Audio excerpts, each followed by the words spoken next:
Lieutenant de louveterie, un terme qui nous ramène au Moyen-Âge, au temps du loup qui ravageait nos campagnes. Aujourd'hui, en France, ils sont pourtant plus de 1100 à assumer cette fonction pour réguler les animaux nuisibles et destructeurs. Peu de personnes connaissent les louvetiers, mais il se peut que leur nom revienne au goût du jour, car le Canis lupus est de retour. Bruno de Montal, louvetier en Isère, le connaît bien. Alors vous avez en face, dans cette direction, le corps, la Salette, qui est très connue. Et à côté, c'est là où il y a eu, il y a 2 ans, 3 ans, les premiers problèmes de loups dans l'Isère. Le berger avait défendu ses troupeaux, bon, on n'en a plus parlé. C'est cette année qu'on a recommencé à parler du loup sur le plateau du Vercors, donc là-haut, dans Beldonne et dans l'Oison, sur le plateau dans Paris. Donc ils vont arriver et ils ont de la place là pour s'étendre.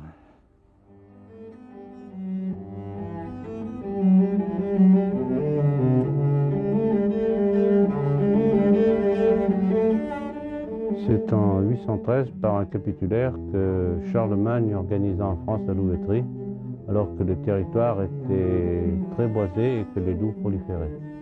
Notre pays, à cette époque-là, traversait des guerres les unes après les autres, et les hommes étaient employés à se battre plutôt qu'à réguler l'espèce loup. C'est à cette occasion que les loups ont proliféré. Dès que la paix revenait, la nécessité se faisait sentir de réguler à nouveau les loups qui avaient proliféré pendant la période de guerre.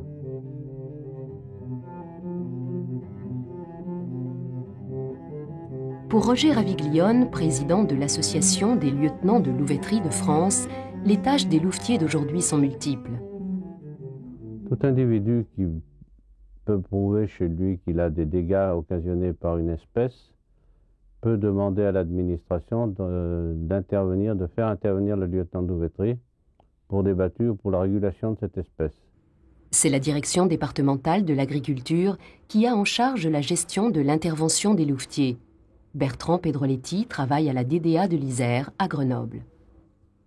Nous avons besoin de personnes qualifiées sur le plan juridique, puisque le lieutenant de louveterie est nommé par le préfet, donc il a une assise juridique tout à fait précise.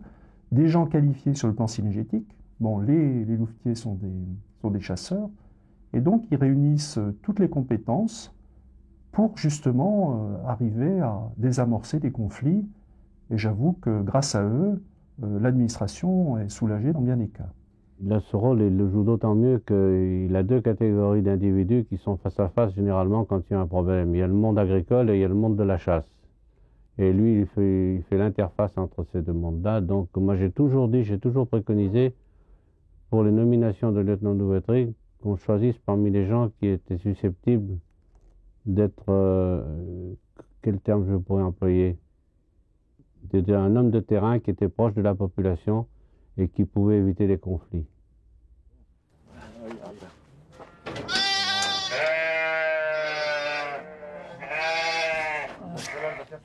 Dans la famille de Bruno, on est lieutenant de louveterie de père en fils. Son père était un grand spécialiste du loup et il a hérité de son savoir concernant cet animal qui, dans l'Isère, défraie la chronique. Il rend souvent visite à son voisin éleveur de brebis. Bruno est parfaitement au courant de ce qu'implique la présence de grands prédateurs pour le monde agricole et tout particulièrement celui des éleveurs. On a eu une attaque de lynx, supposée de lynx sur des brebis. On a perdu 9 brebis. Bon, il y a eu la perte des brebis, mais il y a eu surtout après le stress de tout le troupeau. Et puis rattraper tout le troupeau dans les sapins et tout ça, bon, ça fait un travail épouvantable. Et puis on n'est jamais tranquille, quand on a des brebis qui sont prêtes à mettre bas, on n'est jamais tranquille avec des prédateurs. La présence de M. de Montal, qui est le lieutenant de louveterie, il est mieux, disons, il est mieux branché avec l'administration que moi. Et, non. Oui, il a des relations. Il a l'occasion de les rencontrer plus souvent. Il rencontre plus souvent l'administration et il peut y avoir une meilleure liaison entre l'administration et nous-mêmes. Ma démarche, c'est de savoir ce qui se passe, comment attaquent, comment vivent ces animaux. Ça peut être le lynx, ça peut être le loup. Peut-être qu'un jour on nous demandera d'intervenir, ça sera nouveau, il faudra qu'on soit efficace. Ça ne sera pas simple. Et c'est toute la différence avec l'époque de Charlemagne. Aujourd'hui, les grands prédateurs sont protégés en France. Alors, à quoi servent précisément les lieutenants de louveterie? La mission de lieutenant-louveterie a évolué dans le temps. Aujourd'hui, leurs missions sont des missions notamment sur le sanglier, sur les corvidés, et c'est vrai que ce sont des auxiliaires précieux pour l'administration. Je crois qu'on a vraiment besoin, on est dans un cas de figure où la médiation, on parle beaucoup de médiation en matière, je dirais, justice, mais là, on est véritablement dans le monde rural, en présence de médiateurs qui arbitrent et qui nous aident parce que nous, fonctionnaires de l'administration de l'agriculture, nous ne pouvons pas être partout et nous avons besoin de gens qui sont au contact du monde rural. Il faut savoir que les louvetiers sont représentés dans le cadre du Conseil départemental de la chasse et de la faune sauvage. Ils ont un rôle éminent de conseil et donc nous nous félicitons de leur intervention et de leur, précisément, des renseignements qu'ils peuvent nous apporter.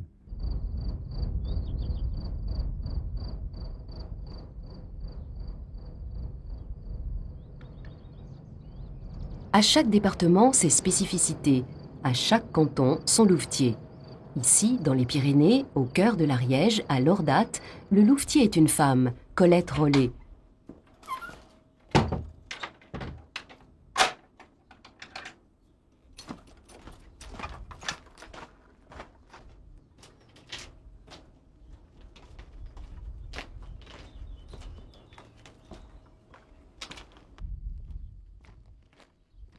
Dans ce monde de chasseurs très masculin, une femme lieutenant de louveterie, et qui plus est dans un petit village de montagne, a de quoi surprendre. Mais Colette est une femme qui connaît parfaitement sa fonction. Mais pour être lieutenant de louveterie, je pense qu'il faut déjà connaître le terrain. Ça, c'est très très important. Ensuite, connaître les nuisibles, puisque je suis là pour la destruction uniquement des nuisibles, ou alors des battues administratives. Donc, il faut savoir reconnaître les traces, ne pas piéger n'importe quoi, et essayer aussi, autant que possible, quand on voit qu'on a piégé une certaine espèce, savoir s'arrêter aussi, parce que il faut en laisser un petit peu dans la nature. Connaître la nature, savoir l'observer, la comprendre, prélever sans détruire, écouter et savoir se faire entendre, autant de qualités que Raymond Bernier, président de la Fédération de chasse de l'Ariège, a su découvrir chez Colette pour la proposer au poste de louvetier. Colette est arrivée avec une aura, c'est sûr. Colette avait une réputation de chasseur, c'est vrai. Et comme un poste de louvetier était vacant dans la vallée de l'Ariège, j'ai demandé d'une part à Colette Rollet si elle acceptait de devenir lieutenant de louveterie. Je crois qu'elle a été un peu surprise quand je lui ai posé la question, parce que elle n'avait pas imaginé qu'un jour elle pourrait assumer cette charge. Je crois également que le préfet de l'Ariège, qui a pratiqué justement la nomination, a été également surpris. Je sais qu'elle sait, et que donc je peux profiter de son savoir, et que je peux être sûr, quand elle m'a affirmé quelque chose, que c'est véritablement la vérité. Et donc je l'ai proposé, et depuis qu'elle est là, on se rend compte que mon choix a été heureux, et je m'en réjouis. C'est important de connaître le canton et puis le terrain aux alentours, quoi. Mais j'avoue que je ne connais pas tout. J'ai besoin encore de circuler. Le canton est grand, j'ai 25 ACCA et AICA sur ma responsabilité. Et donc, il faut rabattre du terrain et du terrain pour arriver à tout connaître aussi. Mes connaissances, elles me viennent de très très jeune. J'ai commencé très très tôt dans le monde de la chasse, puisque j'ai eu la chance d'avoir un papa qui était déjà passeur pendant la guerre, donc il connaissait très très bien le terrain. Ensuite, il a été bien à l'époque, bien sûr, contrebandier. Et donc, qui m'a amené sur le terrain très très jeune, et j'ai appris le terrain très très jeune. Voilà d'où me vient peut-être la passion et puis la connaissance du terrain.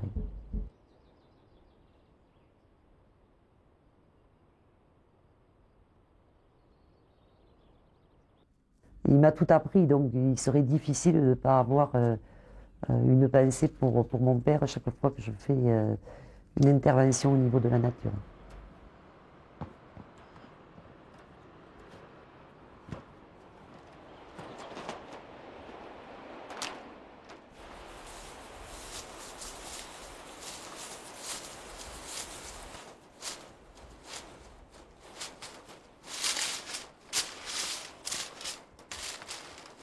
C'est un renard qui a fait des dégâts pas très loin, juste au-dessus là, chez, pareil, des personnes âgées.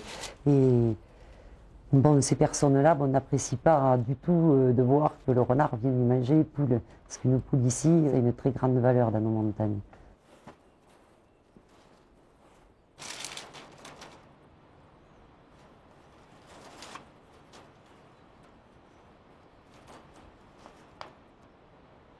On m'a demandé si je ne pouvais pas piéger. Et alors bon, comme je sais que ces trous-là sont fréquentés, je vais me poser quelques collets, puis on verra bien. Maintenant, le renard est très malin. Donc, c'est pas demain peut-être que je l'aurai. Mais ici, là, pour le collet à arrêtoir, comme ça, là, sur ce trou de renard, je ne peux mettre que ça, étant donné que c'est très difficile de piéger le renard ici. Là, j'ai la chance d'avoir trouvé un trou où je peux mettre un collet à arrêtoir. Mais ici, on piège très rarement, quoi. C'est surtout de la roche, c'est très dur pour mettre des pièges. Et le déterrage, bon, ça, il ne faut pas y penser.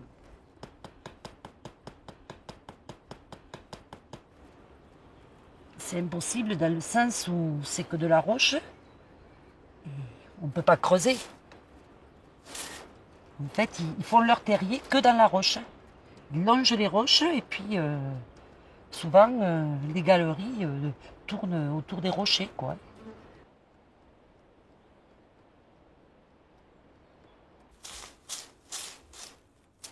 Les journées de Colette sont très remplies. Elle ne peut prévoir à l'avance ses déplacements et son canton est vaste. Et pourtant, Colette vit pleinement sa passion, tout comme sa vie de famille. Allez, on y va ? Mon mari prend très bien le fait que je sois lieutenant de louveterie. À la limite, je dirais même qu'il est fier, quoi. Il est très fier, je pense, de sa femme et mes enfants aussi. Au niveau de la famille, avec tout ce qui se passe, avec Colette, on se croise. On se croise. Ça, mais je pense que Colette a la chance de pouvoir faire d'abord quelque chose qu'elle aime. C'est primordial. Maintenant, la louveterie, quand même, il ne faut pas oublier que c'est du bénévolat. C'est du bénévolat. Maintenant, elle travaille avec des gens, puis vachement sympa. Elle est entourée de compétents et sympa. Bon, ça y fait énormément. Ensuite, pour moi, si tu veux, qu'elle se fasse plaisir. Quoi de plus normal? À la limite, j'aimerais être à sa place. Non, mais c'est sûr. Comment tu veux en parler? Non, mais c'est bien, je sais pertinemment que tu le penses comme ça, en plus. Donc, Non, mais tu as le privilège de vivre ta passion. Bien entendu, je suis fier. Je suis fier. Fier et à la fois, je regarde un peu ce qui se passe. Parce que j'aimerais pas qu'elle soit déçue par quelque chose ou par quelqu'un. 500 mètres de long. Parce que moi, demain, je descends à la fédération. Et à ce moment-là, ce que je peux faire, c'est prendre la clôture. Bon, je vais essayer de trouver des stagiaires et on va essayer de venir au moins vous le clôturer, quoi. Est-ce que c'est accessible? Je vois quand des personnes âgées, surtout, ont des problèmes par ici, bon, ils vont m'appeler pour que je puisse les conseiller, pour que je puisse déjà voir ce qu'il y a à faire avant, à la limite, de faire une demande ou au préfet ou... ils vont quand même me demander mon avis. Et pour ça, pour moi, c'est très important. Des sangliers sont venus durant la nuit manger les semis de maïs de ce couple de paysans. Colette intervient de sa propre initiative pour évaluer les dégâts. La prolifération du sanglier ne va pas sans créer de gros problèmes pour le monde agricole. En France, l'abattu au sanglier représente une marge importante du travail des louvetiers. Pour l'instant, les paysans ont installé leur propre clôture électrique. Colette alertera néanmoins la DDA et la Fédération de chasse, car le risque est loin d'être écarté. Mais ce qui compte avant tout, c'est la disponibilité de Colette face à ces problèmes. Toujours à l'écoute, ce rôle premier du lieutenant de louveterie prend dans ce cas toute sa valeur. Là, le rôle social existe, quoi. Je veux dire, c'est très important pour eux de temps en temps de passer chez eux, de leur dire bonjour, même s'il n'y a pas un piégeage à faire, même si il faut passer les voir de temps en temps. Et pour moi, c'est les gens ici dans la montagne, c'est convivial. Alors, ne serait-ce qu'un petit bonjour, bon, ça entretient l'amitié, puis bon, mais on n'a pas besoin d'aller piéger uniquement pour aller dire bonjour aux gens, quoi. Autre canton, autre louvetier. Jean Guichou, technicien à la Fédération de chasse de l'Ariège, est un collègue de Colette dans le corps de louveterie. Sur son secteur, les problèmes de dégâts de nuisibles sont très importants. Il cherche aujourd'hui à situer une famille de renards.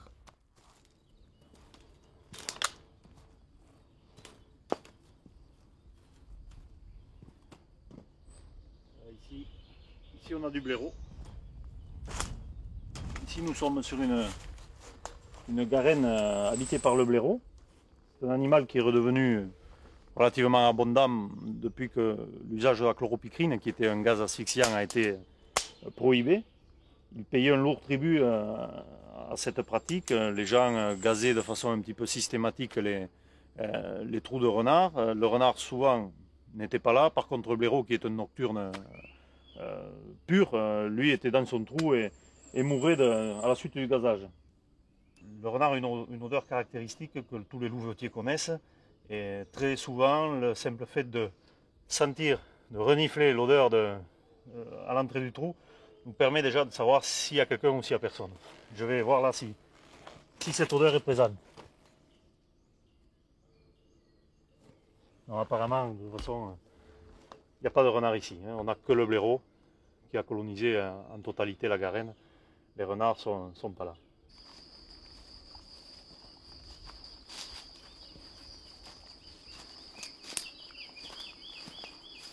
Là, ici nous sommes donc sur une zone qui a vu naître une nichée de renards. On peut s'apercevoir que l'herbe a été piétinée par les renardeaux lorsqu'ils ont fait leur première sortie à l'extérieur du terrier. On va regarder ça d'un peu plus près.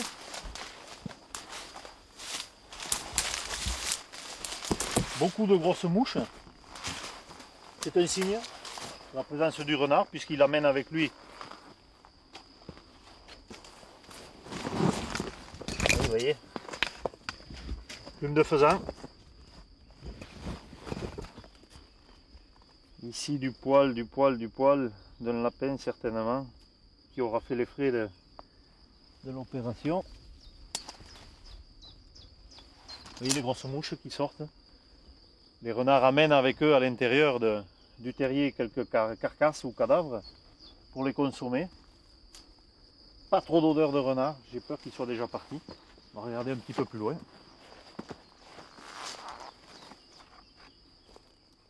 C'est un plus, c'est une passion aussi quelque part.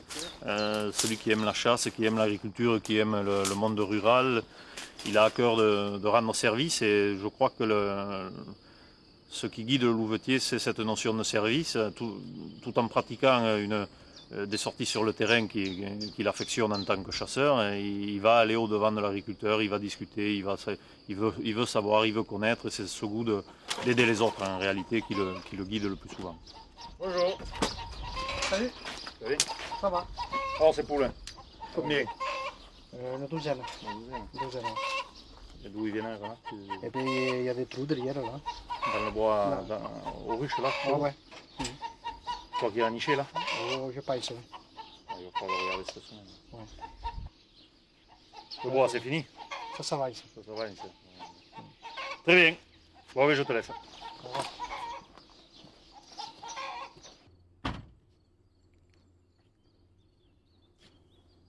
La journée n'est pas finie pour Colette. Elle se rend sur le pré de Jean-Claude Marcaillou, qui lui aussi a subi des dégâts de sanglier. Bonjour Lou. Adieu Colette, comment vas-tu? Et toi? Ça va? Alors, qu'est-ce qui t'arrive? J'ai reçu une lettre de la DDA me demandant de mener une enquête. Quelques petits dégâts, que ça se renouvelle assez souvent. Ouais, je vois, j'ai vu ça en arrivant. Et ici nous en avons un, il est frais de la nuit. Ah oui, effectivement. Il est frais de la nuit celui-là. Regardez. Oui, ils y sont revenus. C'est de la nuit celui-là. Effectivement, ils y sont revenus. Le sanglier, toujours et encore le sanglier. Ce serait à Colette d'organiser la battue administrative si elle était décidée. Je viens mener une enquête pour la DDA, puisque bon, il m'a envoyé un courrier. Monsieur Marcaillou a des dégâts sur son champ. Donc la DDA veut savoir s'il y a des mesures administratives à prendre. Mon rôle, effectivement, c'est de regarder les dégâts. Demander à monsieur Marcaillou ce qu'il en pense. Bon, apparemment, lui ne veut pas de battue administrative. C'est évident qu'il a des dégâts et que pour des surfaces comme ça en montagne, pour eux c'est important parce qu'il y a une perte de foin et même si elle est minime, pour la montagne c'est important. Donc on va voir, je vais essayer de le diriger ailleurs pour qu'il soit un petit peu indemnisé. Quant à moi, je vais envoyer un courrier à la DDA puis leur dire que c'est des dégâts qui sont minimes et que ça ne mérite pas une battue administrative. Disons que ici, la fonction de lieutenant ici, elle représente la possibilité d'être tout le temps dans la nature. Et les chasseurs ou les gens qui veulent cette fonction sont passionnés ici dans nos montagnes. Donc c'était peut-être aussi une possibilité de pouvoir piéger, puisqu'on n'a pas besoin d'avoir son agrément quand on est lieutenant de louveterie, pouvoir sortir les chiens de temps en temps aussi. Et puis surtout d'être dans la nature, quoi.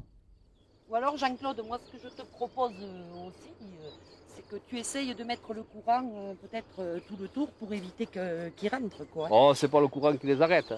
Même si on faisait une battue administrative, vous en tuez un, il y a ses frères qui sont derrière. Alors, c'est pas vous allez tuer celui qui a fait ça, mais le lendemain, il y en a un autre qui arrive. Du moment qu'on est sur le passage. Je pense qu'il faut être diplomate. Et je pense y arriver. Comme a dit Jean-Claude tout à l'heure, il y a peut-être 20%, c'est vrai, qui sont pas d'accord, parce que peut-être je suis une femme aussi et ça leur plaît pas. Mais avec la majorité des chasseurs, ça passe très très bien. Je suis assez fière de mes chasseurs d'ailleurs. Je ne sais pas ce qu'en pense Jean-Claude. Oui, moi je suis très contente de toi. Ça me va très bien. Bientôt. Allez, au revoir. Le fait que je sois une femme, alors là, pour moi, ça n'a pas d'importance, je veux dire. J'aime la montagne. Maintenant que je sois une femme ou un homme, enfin, je veux dire, une femme est aussi capable qu'un homme. Donc,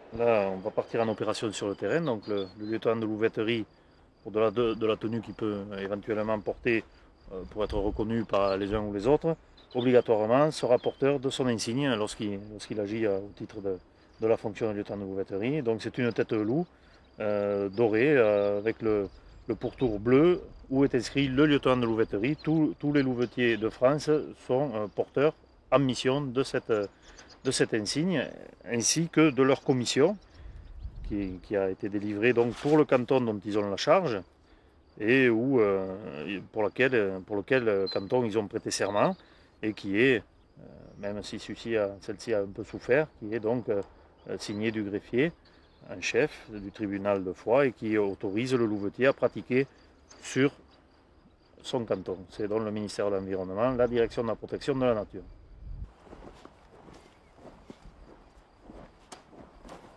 Intervenant dans un cadre juridique précis, le louvetier est un véritable professionnel de la chasse.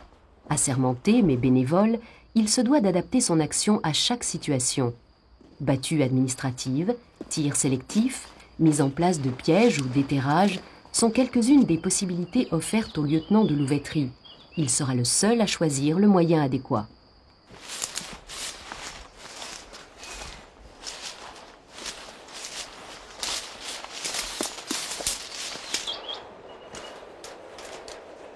essayer de trouver des ragondins qui causent quelques dommages à une plantation d'asperges d'un exploitant agricole.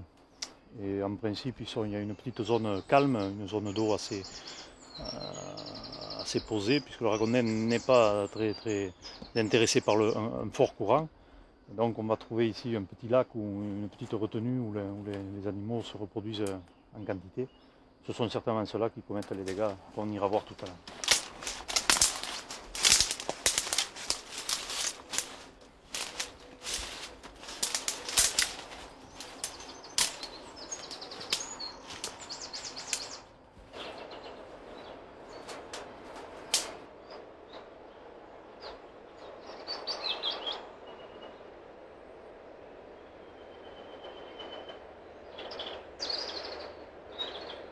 C'est un site ici sous ce tronc d'arbre, sous cette branche, qui se prêterait parfaitement, par exemple, au piégeage de ces animaux, si tant est qu'avec les armes, on ne puisse pas résoudre le problème. On va regarder si on ne peut pas les apercevoir.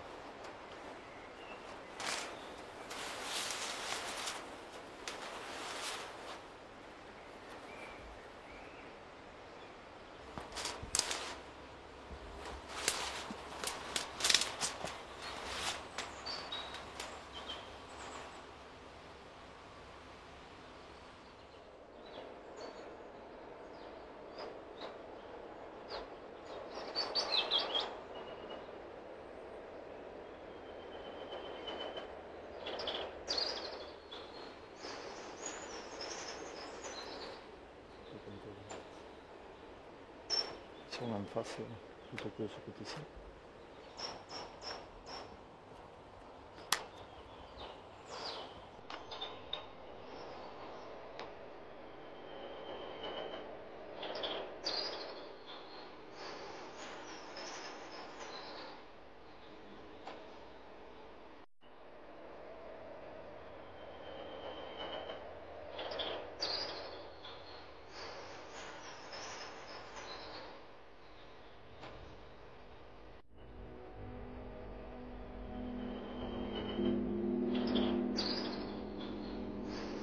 Il faudra qu'ils reviennent à la nuit. Les ragondins ne sont pas décidés à sortir de leur trou.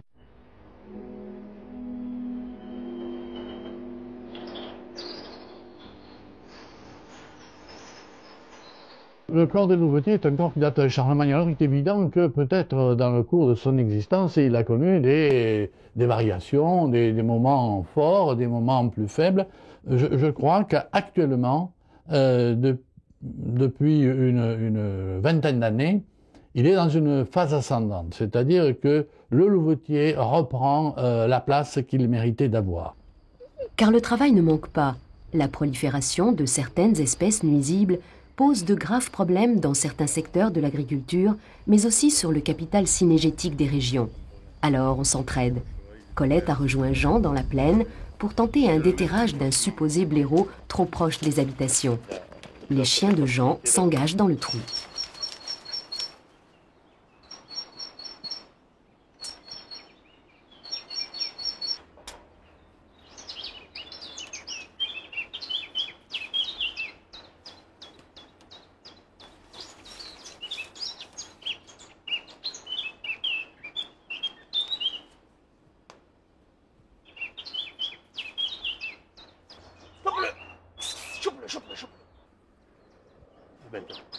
Arrêtez là. On va voir la profondeur. Trouver la galerie. Donc il va falloir boucher les trous qui sont en arrière. Le riz est là, on va ouvrir. Déjà pour donner un petit peu d'air aux chiens qui travaillent dessous. Il faut être prudent pour le chien, mais ça a l'avantage de rentrer et de permettre de travailler facilement. Pas encore identifié l'animal.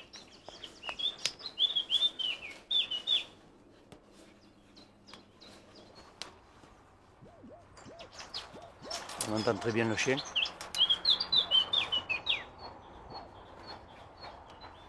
Je suis à la galerie.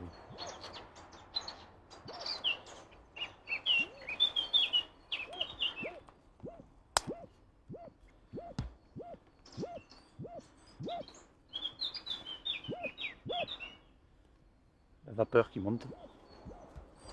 Signe que un petit peu d'animation dessous. Ah, tu vois, il allait sortir là. Il allait sortir. N'aie pas peur de laisser sortir. Je crois qu'ils le tiennent. Non, il l'aurait échappé. Attrape-le! Chope-le! Chope-le!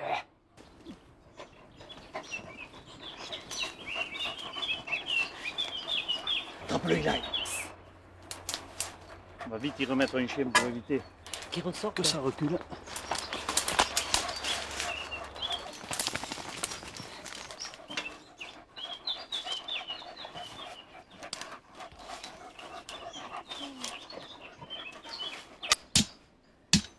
Qu'est-ce qu'il y a là?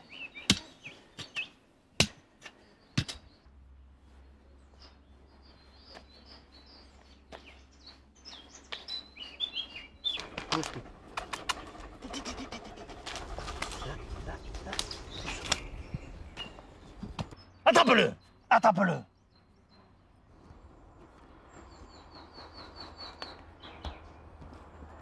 Visiblement, on a certainement un carrefour. Les chiens ont été bousculés par l'animal. Ça lui a permis de se mettre dans une autre galerie. Visiblement, ils ont du mal à le retrouver. On va essayer de les aider un petit peu.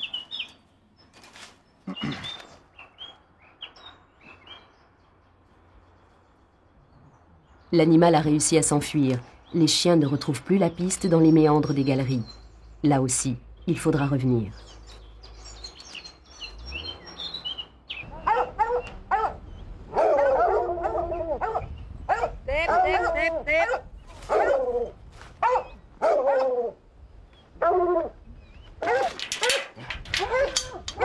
Là-bas.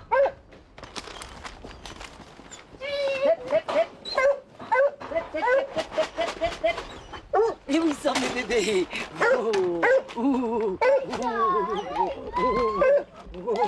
Qu'est-ce qu'il y a là? Qu'est-ce qu'il y a là? Mais déjà dans le rôle de lieutenant de louveterie, on est obligé d'avoir au moins 2 chiens de déterrage, ou pour le renard, ou 3 chiens à sanglier. Donc déjà, par rapport à ça, je suis obligée d'avoir des chiens qui m'appartiennent, qui sont à moi. Et ensuite, bon, ben, je m'occupe d'une société de chasse. Je suis piqueur sur la société de chasse. Donc j'ai quelques chiens en plus pour pouvoir chasser. Maman, c'est un mâle ou une femelle?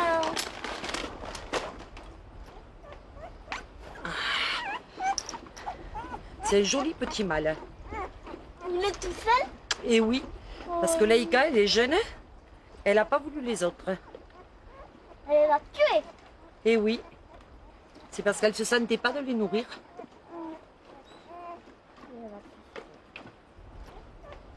Hein? Il me rappelle le vieux. Et oui, il est tout petit. Il a 8 jours exactement.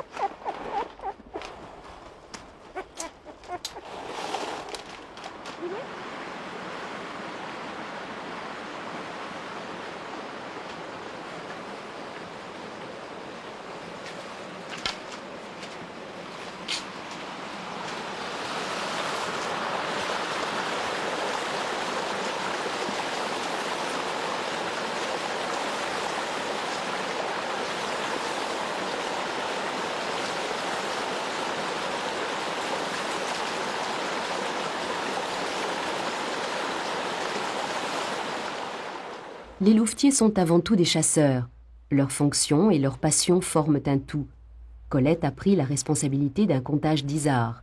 Tôt le matin, en compagnie d'autres chasseurs, elle se rend dans le massif du Tab.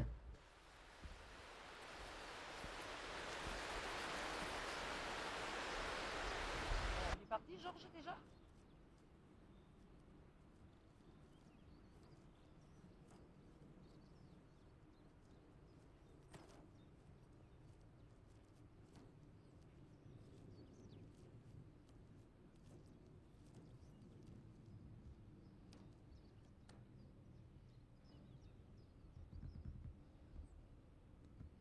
n'arrives pas à les déterminer, Ouais. tu me mets indéterminé, Oui, truc là, d'accord. et puis voilà. L'heure, pareil. Hein, il y a un double comptage par rapport à l'autre côté. Voilà. Et Georges à l'autre fiche, Oui. pour Lisa.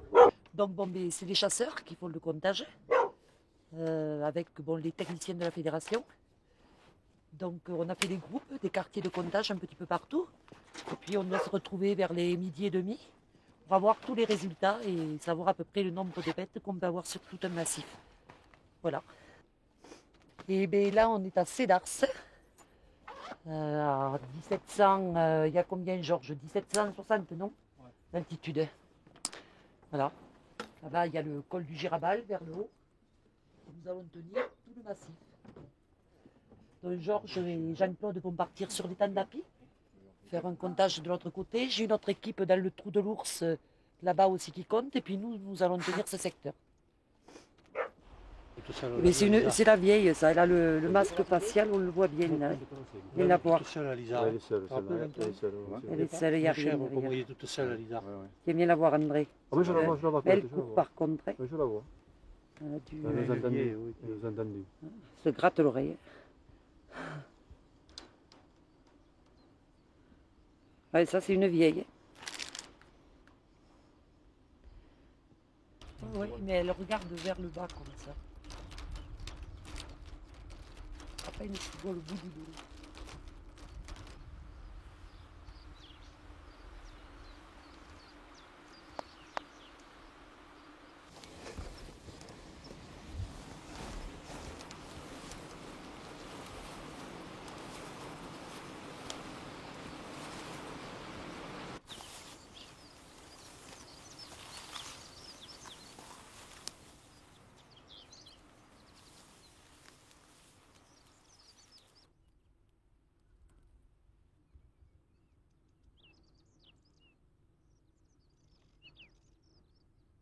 Ça fait plaisir. Ça montre qu'il y en a encore. C'est vrai que la population est en augmentation. C'est vrai que quand on sort comme ça, les approcher comme ça et tout, ça fait plaisir.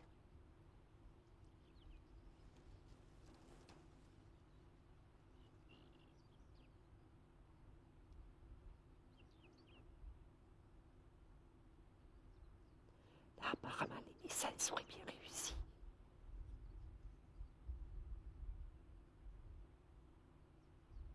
Parce que sur 7 femelles qui sont en âge de faire les petits, il y en a 6. 6 agneaux, donc bon, c'est un groupe où les naissances ont bien marché.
Ah, c'est des journées très intéressantes parce que bon, mais les chasseurs déjà participent et ça c'est très très important. Ça montre que le chasseur vraiment est un gestionnaire parce que sinon il ne s'intéresserait pas à ces comptages-là. Et puis ça nous permet de se retrouver entre plusieurs sociétés. Et ça c'est pareil, bon après c'est la convivialité, on se retrouve et chacun dit son petit mot. C'est très important. Je l'ai trop observé. Le moins de bruit de suite. Mon flot, il n'y a pas de blanc, tu vois. Non. Non, on n'a pas vu de blanc. Non. Ah oui, moi je veux le chevreuil, là. Je ne veux pas marquer ça. Mais si, sur les perdreaux et tout, je ferai une fiche à part sur Avec les les bois. observations. Il y avait les chevaux, il y avait les 3 semaines, on dorait le sable.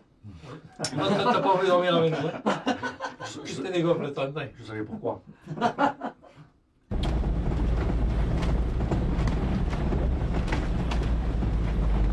Il n'est pas là.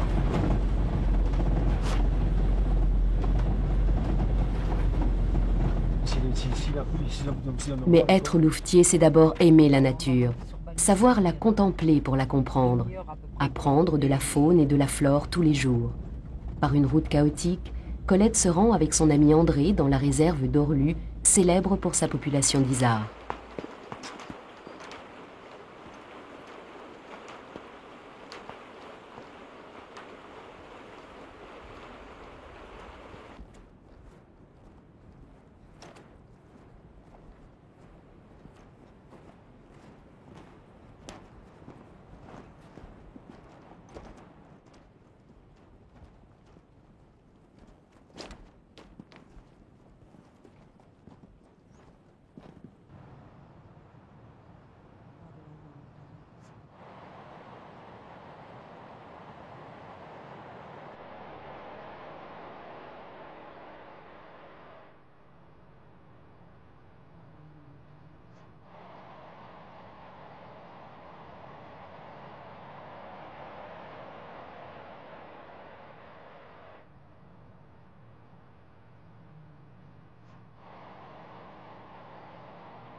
Bon, les éterlous sont montés. Je voulais déterminer vraiment c'était des éterlous et mâle ou femelle. Et puis bon, mais ils sont partis tellement vite que j'ai pas pu quoi. Ouais, c'est pas grave, la prochaine fois. Mais je pense que dans la vie, il faut être franc, il ne faut pas se cacher derrière certaines façades. Hein. Parce que dans ces cas-là, je pense que ça ne marche pas parce que tout est faussé. Et bon, ben, moi, vis-à-vis de mes fonctions et puis vis-à-vis aussi de l'amitié que j'ai pour les chasseurs, je n'ai aucune envie de me cacher derrière quoi que ce soit. Donc je suis peut-être des fois un petit peu franche. Et André ? Oui, mais une fois ça suffit. Et puis c'est fini. Mais après, on en parle plus. Après c'est fini quoi. On règle le compte face à face et puis c'est tout. C'est une entente en fait entre nous. Hein. Entre nous. Oui, entre nous.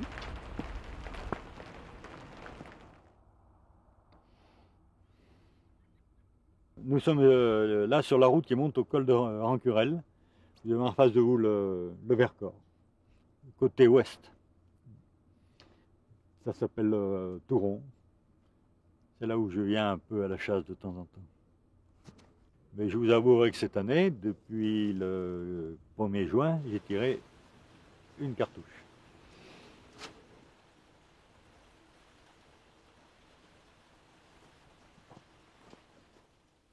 Tout comme sa collègue de l'Ariège, Bruno est chasseur et aime par-dessus tout les longues randonnées dans la montagne, aujourd'hui dans le massif du Vercors.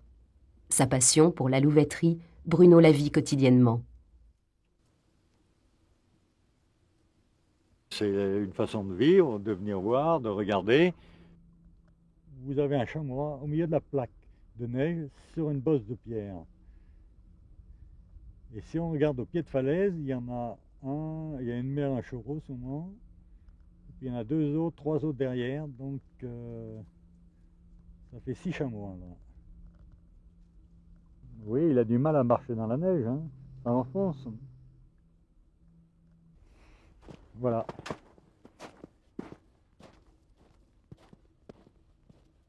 C'est une passion. Ça a été à une époque un travail. Et quand il y avait des loups, maintenant, point. C'est par plaisir, oui, par passion, parce qu'on aime la nature. Il ne faut pas avoir peur de sortir la nuit, le jour, de faire des kilomètres.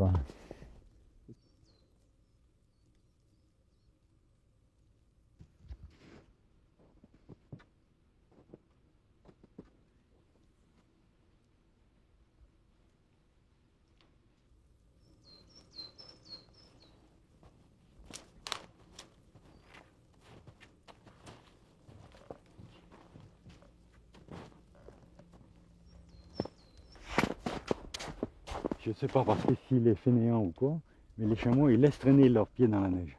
Qu'il y ait 5 cm ou 50 cm, ils traînent. Et c'est un signe avec les traces, mais le chevreuil, lui, sort ses pieds de la neige. Et les sangliers font une tranchée.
Il y avait 4 ou 5 chamois là. Ça devait être des mères parce qu'il y avait au moins 2 chevaux. Et ils sont partis, ils sont pas très loin parce qu'on ne les a pas affolés. Ouais, mais pas facile. Oui, on leur tombe dessus. Et après on ne les voit plus, même dans la neige, ils se défendent bien. Et la nature se défendra toujours bien, à condition de la respecter, à condition de s'adapter, tout comme le font chaque jour Bruno, Jean et Colette, en attendant peut-être un jour de reprendre les manuscrits des anciens pour réapprendre à chasser le loup.